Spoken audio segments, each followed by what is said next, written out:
Welcome to the annual Beefy Boys Prime Cuts Awards. This is our end of the year award show of all of our favorite moments of 2023. Although, this is the start of 2024, we're going to be looking back on 2023. So our favorite moments. We've got a lot of the typical award categories that other shows have, but we also have a Beefy Boys exclusive category. Make sure to check that out. Chin of the Year. No other show talks about it. We're going to dive in here and looking forward to it. We got a new little format on this year's.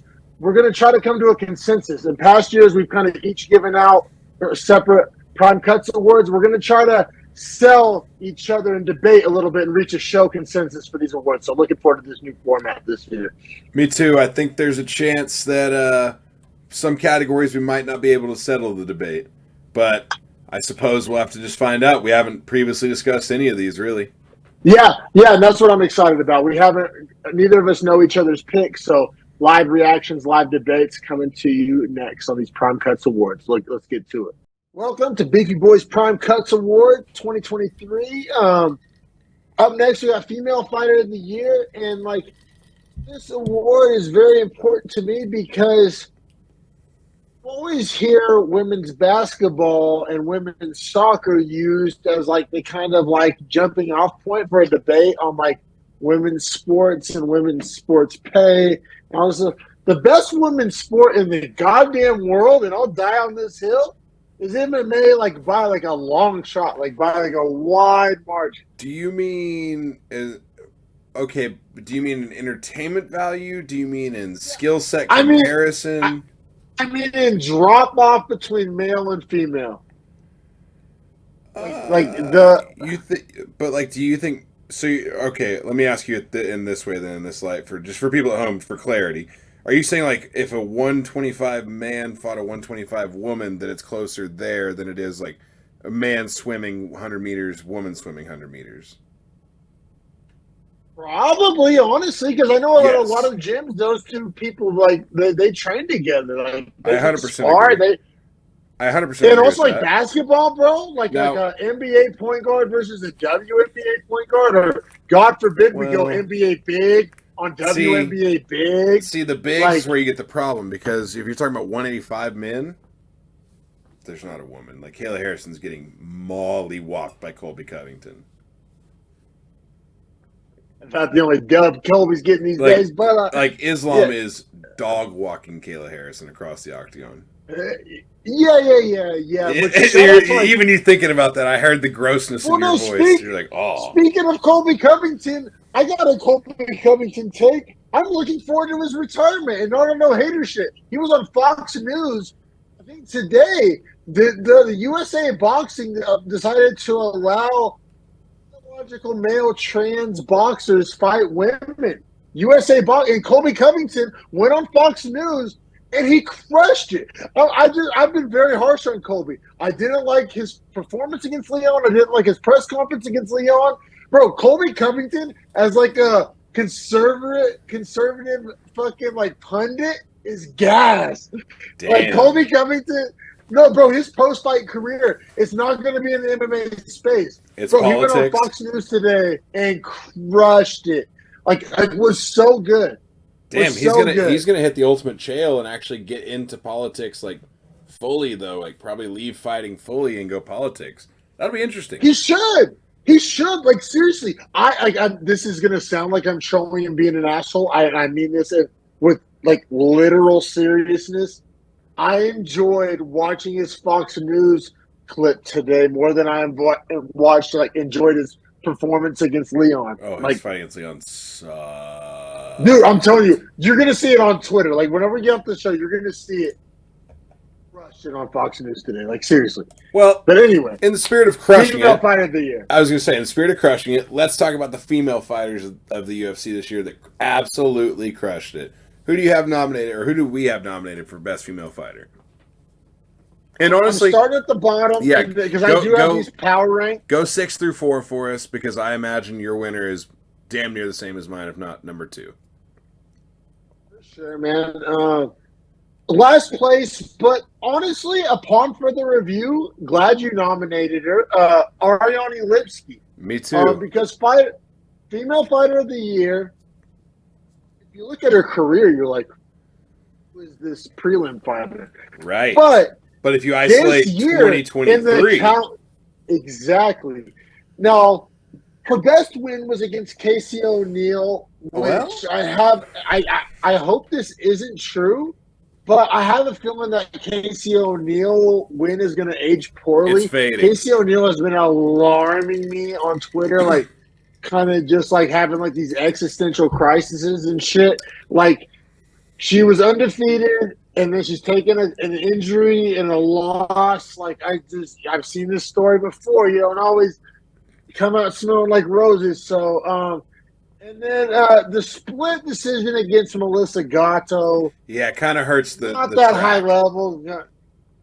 Yes, don't love it. But I did want to give her the respect for a 3-0 year. My Lipsky character arc has been a roller coaster, bro. Early, Queen of Violence debut. In the Beefy Boys era. Up here. We were down to here. Bricked up. Now, like right here. Yes. No. Thank you for coming along that ride for me. So the water's finding its level.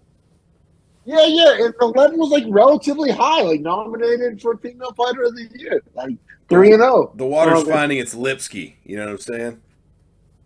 No, shout out to Ariane Lipsky, bro. She seems to be figuring it out. Now, my fifth place is a weird one. Kind of a situation where she doesn't. It's weird. She's like the most deserving and the least deserving all at once. Whaley. And once this year, the only negative I got to say, it's just activity. You're not going to win Fighter of the Year in a year where you fight once. It's just not going to happen. However, her one fight was literally record-breaking, largest strike differential, and I believe largest total strikes landed ever in any women's fight, regardless of weight class. So set two records. One, I believe one scorecard was 50-42, if I'm not mistaken. That is correct. I mean, like Khabib, like level of dominance, like unprecedented. I think, honestly, level of dominance. But you're not going to get Fighter of the Year. Let me ask you this, just hypothetical for Whaley here, because I did have this in my thoughts. If she even just fought one more fight and like looked pretty damn good, probably would have had her in top 2. 1,000%. It was simply activity that hindered her because her performance was flawless, but it's only one. And it's honestly not even her fault that she fought once. Like, her division is kind of full of some slappies right now. Like, you got Tatiana Suarez. She just needs the time to come up. The slow build, kind of like the return. You got Dern fumbling opportunities. You got Andrade fumbling opportunities. You got, like, there's really not a number one contender. There's really not. No, I mean, talking about her and Grasso have been talking on Twitter about fighting each other because their divisions don't really got like a clear answer. That'd be a fun fight too, man. But 25 is heating up behind Grasso, so she only has like right now to do that because those 25 girls are chomping at the bit. Which, speaking of which, who do you have at number 4? Number 4, got could be Suarez. Tatiana. Yeah, I was gonna say couldn't have to be 25er. Because here's the thing. She was 2-0 in the year, but one of them was an absolute can-crushing against what's-her-ass. Tatiana?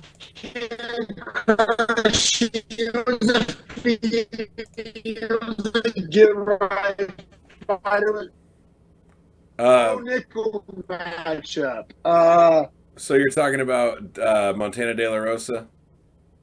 Montana De La Rosa, yes. So, like, she was 2-0, and one of them was against Montana De La Rosa. Like, that's literally my argument against her not being higher. Because you could go argue the other way and go from, like, inactive to, like, damn near number one contender all in the course of a year. Right, I was going to... Maybe breakout. If we had a female breakout, category, it'd probably be Tati. Well, I was going to say, too, though, that, like, ring rust, if you want to say she had 4 years off and subbed the girl in the second round, just short of 8 minutes.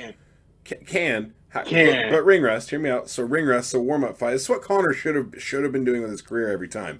Then she goes in 6 months later and fights Andrade. and subs her faster than the can. So. Yeah, but Andrade, I think, was coming off a couple losses. Oh, he's just going to discredit Jessica Andrade. Well, how about this? Juarez is booked against Lemos. Oh, yeah. Love it. Can't wait. Can't wait. It's February 17th. That will happen next year. That's UFC 298. That's 2024. Yeah. Agreed. So Tati very well may win Female Fighter of the Year next year. Very well. I think way too early prediction, although not too early because we're in the year now. She's my champion for that weight class. Could be Female Fighter of the Year 2024. The 1 year too early, kind of like Benoit Saint Denis with Breakout. 100%. So who do you have at 3 then? Because I'm with you all this way so far. Nice. Now, number 3, I got Blanchfield. Really? I had Godinez. I'm a Blanchfield ball washer. Swap those out, and which leaves us with the same winner. That's cool. Blanchfield, man, she was 2-0. She got 1 finish. Fought a very tough schedule in Andrade and Santos. Yes. The Santos fight was snoozy, and I scored it for Santos. That's my biggest drawback. Slight Fugues win. Yeah, no, that's what I'm saying, bro. So, like, couldn't give you first or second. Like, I'm a Blanchfield ball washer. She went from prelims to a main event. So, like, definitely deserves to be nominated, but you can't have her winning. You can't give her a silver medal. One kind of Fugues win and a finish over Andrade, which who hasn't finished Andrade this year? So, like, you know. Poor Andrade. She's on the end of, like, fallen from grace female fighter. So then for you, I mean, Erin Blanchfield, I'm okay with that description and, like, reasoning. Totally fine with it, in all honesty. Especially when you look at number 2 for you, Lupe Godinez. 4-0 in the year. Damn near 5-0. Which gave Kevin Holland Male Fighter of the Year 1 year for that. Based off activity. Yeah, 1,000%. Similar logic. Now, the thing that, like, didn't even qualify, to me, this was an easy category to pick. I just, like, felt like spending some time on it. Godinez won 4 fights. 2 of them were split decisions. The level of competition was, like, mediocre. Her best, probably highest level of competition was Tabitha Ricci, and that was one of the splits. Mm-hmm. Her only finish was a rear naked choke against Elise Reed, who's pretty low on our power rankings in that division. So she went to splits with the tougher competition, finished a couple cans. Great year. Second place, silver medal, shame in it. No shame, can't win it. Especially when you're losing to a champion that dethroned one of the greatest female fighters of all time, and then also retained the belt in a draw, which should not have been a draw. It's one of the worst scorecards of the year. But we scored it for Grasso, right? Firmly. No, because she's the one that gets the 10-8 in the round where she shouldn't have got it. For Shevchenko. Yeah, Shevchenko should have taken it majority. So that is kind of a stain, but also, like, it almost reminds me of Breakout Fighter of the Year. Like, Grasso, so many headlines, so many. I mean, her status has risen. I also felt as Sean Strickland. She's almost like the female Sean Strickland. Like, just of like. It wasn't like she went from, like, nobody to somebody. She went from somebody to, like, elite cream of the crop. Absolutely. And while I don't agree with the way the scoring came out to get us a draw in that fight, I will say that that fight was so close that I don't think either woman, like, clearly won the fight. And so in that sense, she did clearly take the belt beforehand. So for her to defeat Shevchenko in the start of the year and then retain the title against her in their second fight, I mean, she didn't lose to her in this whole year, and she fought her twice. Tells you a lot. No, exactly. Like, if you want to really lawyer ball it, like, yeah, she fought Shevchenko twice and didn't lose. Yeah. No, like, you talked about her coach and her teammates, and, dude, like, and honestly, I think she's an awesome champion. Like, I'm so engaged. Like, her social media is so good, and her personality, her fucking marketability. I mean, Grasso, you could argue, is a more marketable champ than Shevchenko, even though Shevchenko's a GOAT. Like, Grasso is fun. She's interesting. She's cute. She's social. Her uncle being her coach, her gym taking off. Yeah. I mean, there's a lot to be sold on about this best female fighter of 2023, Alexa Grasso, which I'll give it to her. That's a hard award to win, man, because that's been a Nunes Shevchenko only award or Kayla Harrison a nomination for like the last 3. Yeah. The first time that we've had a list this diverse. So credit to all these women, in all honesty, man, to make this list this fun this year. I can't wait, bro. You know what I'm stoked for this year? We're gonna get Blanchfield and Grasso like at some point. Yeah. Like that's gonna be so sick. Like this division, and we're gonna get Tati and Wei Lee.